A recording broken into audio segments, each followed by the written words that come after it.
په منګه باندې ډېره سخته ده. خاوند مې بیمار دی، پرون ماشومان نار دي جاړي چغې وایي. او د روپیو درک نشته چې موږ دې دلته څه راوړو.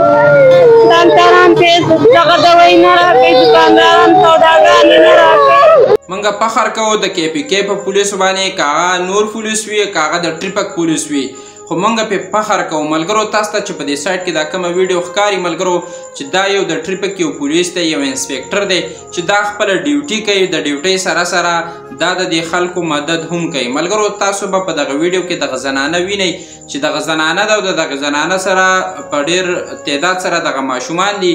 دا چې کله د دې ټریپک د پولیسو والا خواته راشي نو ډېر زیات جاړي. نو دغه ټریپک دا پولیس ته تپوس وکړي چې ولې جاړئ ماشومانو، د لاسه کوي وایي تاسو جاړئ مه. دغه ماشومان ډېر زیات جاړي، وایي موږ وږي زموږ غریبانان یې زموږ وس نه کېږي. نو ملګرو دغه ټریپک دا پولیس دا د خپل ډیوټۍ سره سره د داسې غریبانانو مدد هم کوي او د خپله ژب نه دغه 10,000 روپۍ راواخلي او دغې زنانه لی دغې ماشومانو لی ورکړي. وایي تاسو جاړئ مه، په دې باندې ځان له تاسو د خوراک سامان راولئ، تاسو په دې باندې ځان له نوې کپړې واخلئ. نو ملګرو دغسې مونږ په کې پی کې په پولیسو باندې ډېره زیات فخر کوو. ملګرو راځئ تاسو را سره دغه ویډیو وګورئ.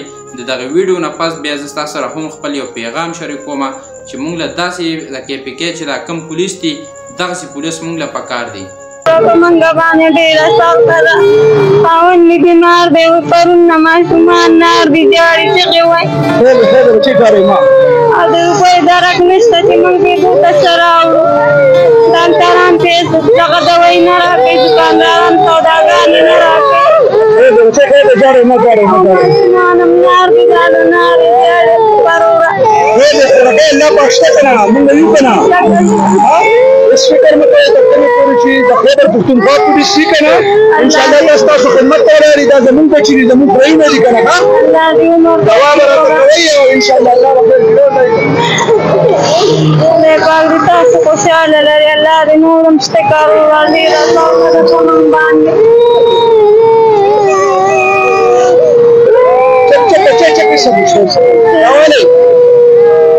روپۍ دي زمونږ د ټول پولیس په طرف نه دې باندې د ماشومان نه سودا والئ او دواګانې کوئ. ټول پولیس ته کوئ، د پاکستان ته دواګانې کوئ ښه او دوا کوئ. دوا هېڅ هم نشته. بچې جارې مه چپ شئ، چپ چپ تاسو په دغه ویډیو کې دغه انسپکټر ولیدو چې دغې د زنانه له د خپله ژبه دغه 10,000 روپۍ ورکړي او د خپلې ډیوټۍ سره سره د نورو خلکو هم مدد کوي.